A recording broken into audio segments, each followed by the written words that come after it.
Hey, what's going on everybody? It's ETA Prime back here again. Today I am super excited because I've got my hands on the all-new Lenovo Legion GO S with the brand new AMD Ryzen Z2 Go APU. If you're not familiar with this, that's totally fine. We're going to go over everything, but Lenovo recently announced a few different variants of their new Lenovo Legion Go, the S and the Legion Go 2. CES 2025, I was lucky enough to attend. I did take a look at this along with the Legion Go 2, but when you're at an event like that, you're kind of limited on what you can do. So I'm really glad that we've got this in the house now so we can see exactly what it's all about. So first things first, I personally think it's a really good looking handheld. Up front here, we do have Hall-based analog sticks with some RGB, as you can see, and we've got a larger screen than most other handhelds on the market because what they used here was an 8-inch 120Hz IPS display. It does support VRR, so we've got that variable refresh rate here. We don't have to worry about tearing or anything. Around back, we've got these nice big vents to keep everything cool. 2 extra macro buttons that can be programmed from software, and the triggers are actually Pro style triggers. So we do have those trigger locks, and we can go from a hair trigger to a linear trigger just by flipping that switch. Up top here, we've got our Legion themed power button with an RGB LED indicator. Volume up, volume down. It's also got a 3.5mm audio jack and 2 USB 4 ports that run at a 40 gig protocol, so you can connect an eGPU here, and I'm really glad they kept both of these up top. Just makes them really easy to get to. And of course, down here at the bottom, there is a micro SD card slot.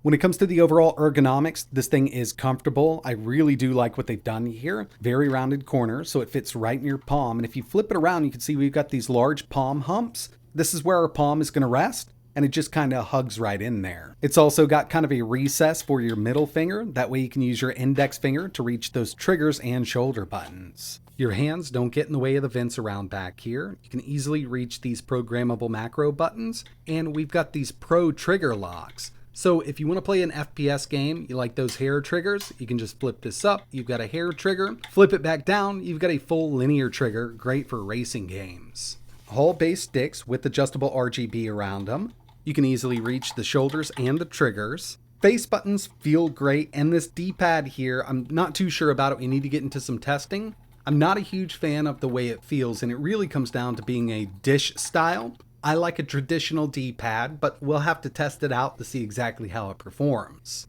And if you take a close look right here, the Go S also has a touchpad built in. It's a very small touchpad, and I do have a hard time using it with my thumb, but when it comes down to it, if I really needed to use this, I would use my pointer finger here. We can adjust the DPI from software, and one of the reasons I'm having issues with my thumb here is it's got a little bit of a ridge. I just kind of get hung up on it every once in a while when I'm trying to use my thumb. But overall, I think it's a very well-designed handheld. All the ports we need up top, we can easily access that micro SD card on the bottom, and the weight distribution on this is spot on. And when it comes to the overall specs of the new Lenovo Legion GO S, like I mentioned, this is using the AMD Ryzen Z2 Go. AMD created this specifically for Lenovo. We've got 4 cores and 8 threads. I did take a look inside of hardware info, and it's based on Rembrandt. It's also a 6nm chip, so we've got a Zen 3 Plus APU here. Base clock of 3 GHz, boost up to 4.3. The iGPU is based on RDNA 2, and we've got 12 compute units. I think there's a little bit of a weird story here with the iGPU when you compare it to the 680M. In my next video, I'm going to dive a bit deeper because I'm not sure if the information is correct that I'm seeing right now. This has 32 gigabytes of LPDDR5X RAM running at 6400 MHz.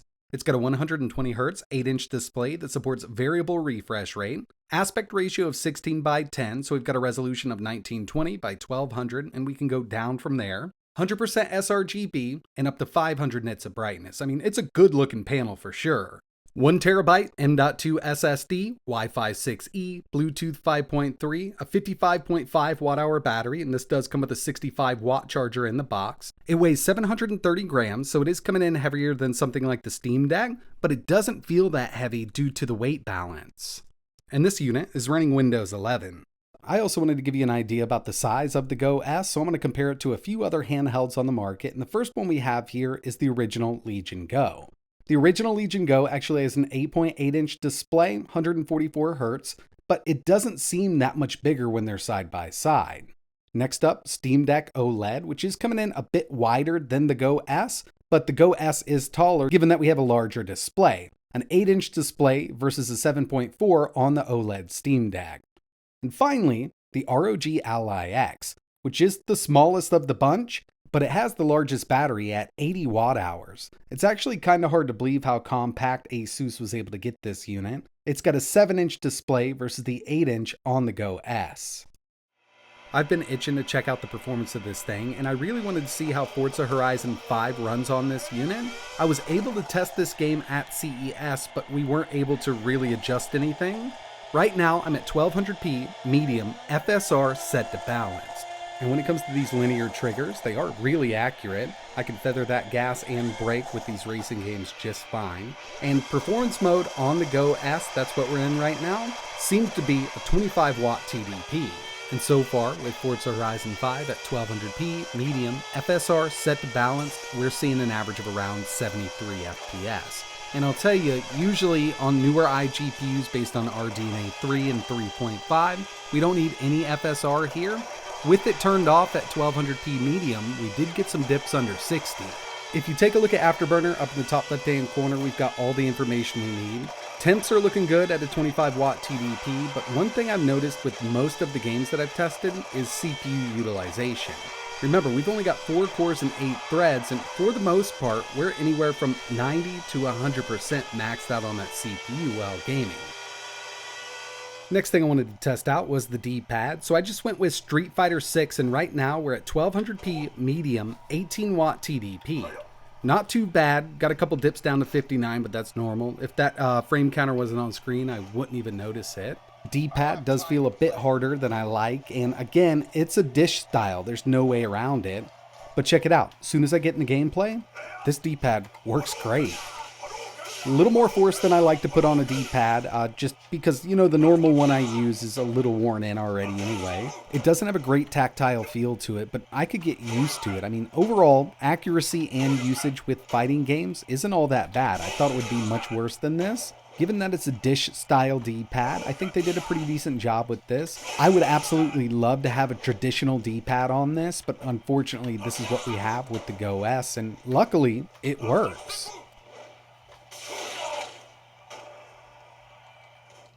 The next thing I want to talk about here is built-in software, more specifically Legion Space. Over on the left-hand side, our top button is going to open up Legion Space at any time. Over on the right-hand side, we can press this button and open up our quick menu. But in order to give you a closer look at everything we've got going on, I'm going to connect this to my game capture. Now it's time to dive into the software, and what we have here on the Go S is Legion Space. You can press the Legion Space button directly on the handheld to access this at any given time. And as soon as we enter, you're going to be greeted with the My section. So if you do have a Legion account, you can set it up here. Moving over to store, just like we saw on the original Legion Go. Got some game deals here that you can pick up. And by the way, if you've got the original Legion Go, you can always update to this version of Legion Space. Under library, what I've noticed here is that with this version that I'm using right now, since it's really early, getting a lot of mix-ups here. It's not scraping my artwork for Fallout, Marvel Rivals, or Spiderman 2. And if we just take a look at my original Go, everything looks great there. There's just got to be something going on with the metadata scraping that they have set up with this version right now. Next up, we've got settings, and this is where I spend a lot of my time. I personally love the look of this. So we've got our fan speed over here on the left-hand side, CPU speed and temperature, plus we've got our GPU over on the right-hand side and temp over there. VRAM speed and RAM usage. We'll get to performance in a second, but I wanted to go disks and drives. You can see we've got our 1 terabyte drive. Audio. This does have a built-in microphone, and right now I am connected over USB to HDMI, but you can select your output device here or your input device. Display, brightness on the built-in screen, and we've got 3 different resolutions that we can use directly from Legion Space: 1280 by 800, 1600 by 1000, and 1920 by 1200, and that's because we've got a 16 by 10 aspect ratio display. We can also swap between 60 Hz and 120.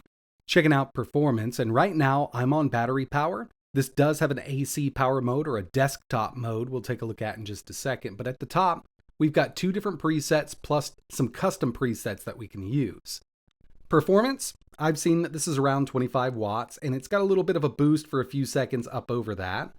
Power saving is around 10 watts, and with each of these, we could actually go to custom and take it up from there. But what I'm going to do is create a custom profile. So I've chose custom 1, thermal mode, quiet, balanced, performance, or custom. And on battery, we can go up to a 25 watt TDP, and that's kind of the sustain. It does have a burst using that FPPT up to 35 watts, and you can go as low as 5 watts on the SPL, SPPT, and FPPT.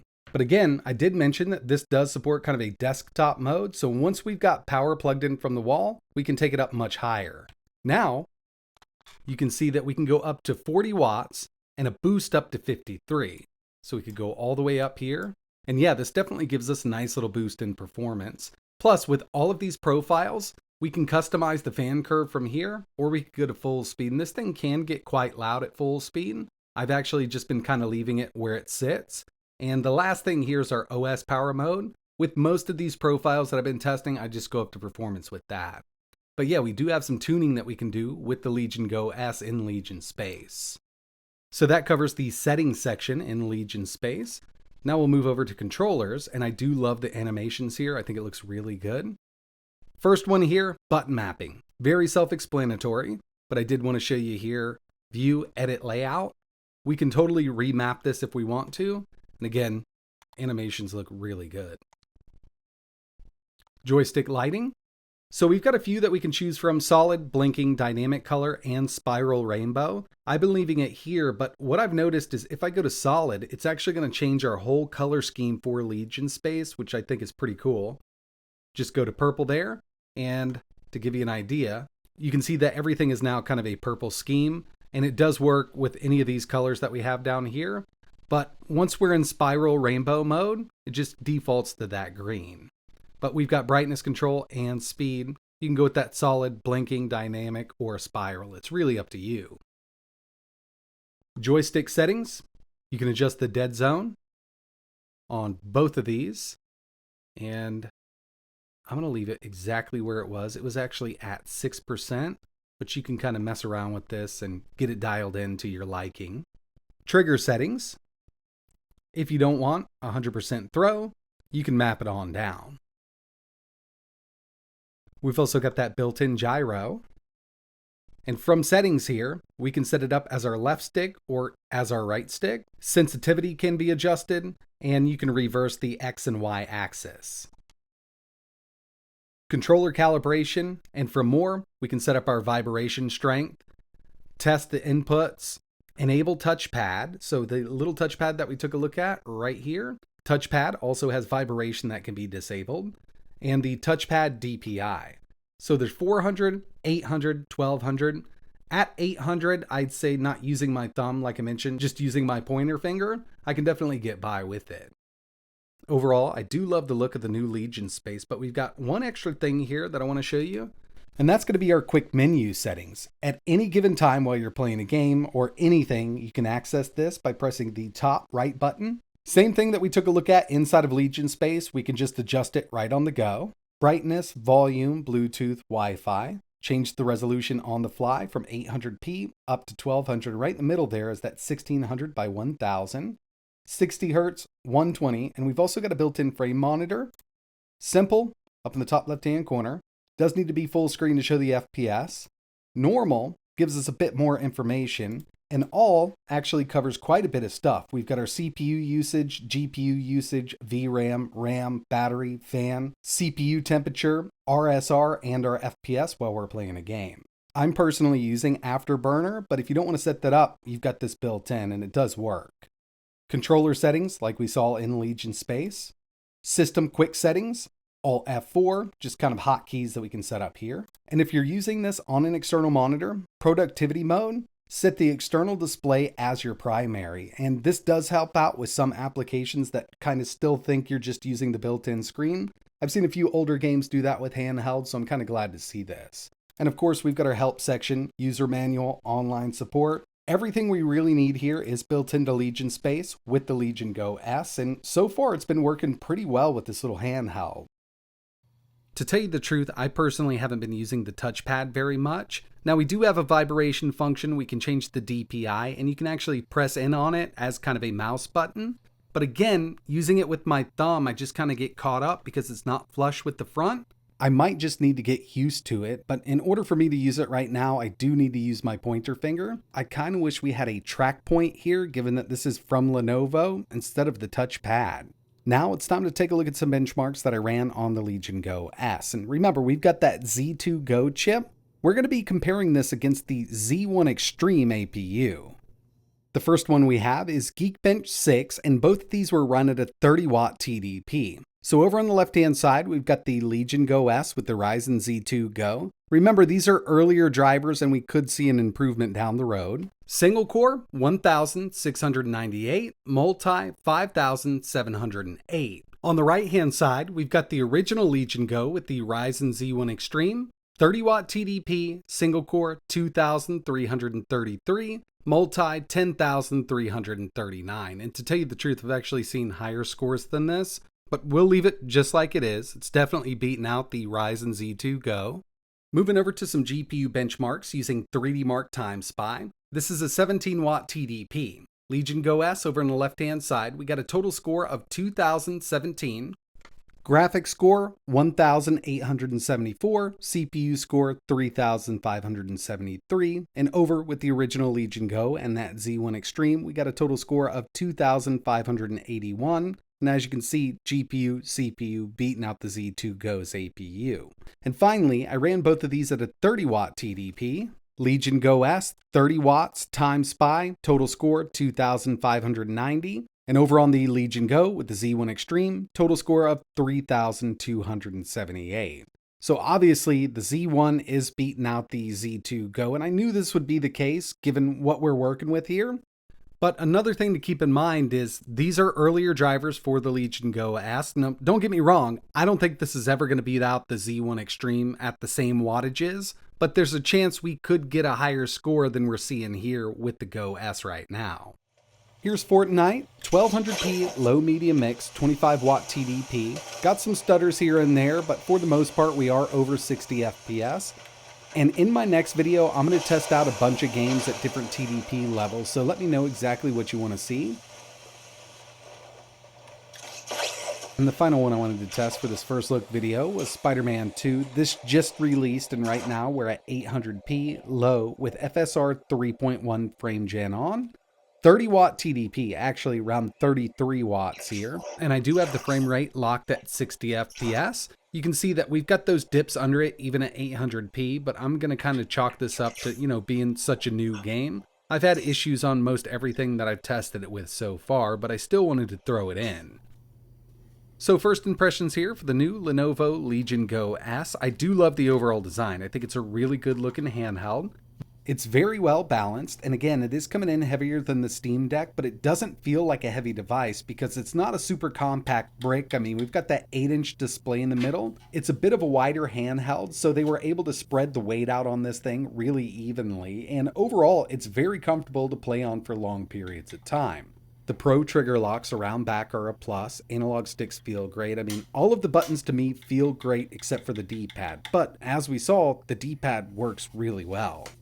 Performance. So that's an area that we definitely need to take a closer look at. With the benchmarks I ran up against the Z1 Extreme and the original Legion Go, you can see that the Z1 Extreme did beat this out, and I knew that would be the case. I mean, it is a much more powerful CPU, but I didn't think it would be by that much at the same kind of wattages. So yeah, that's something we need to dive deep into in the next video, and I will test a boatload of games, but so far what I've noticed is CPU utilization. Since we've only got 4 cores and 8 threads, with newer AAA games, we're anywhere from 90 to 100% pegged out on all 4 of those cores, and I think that might be holding us back just a bit.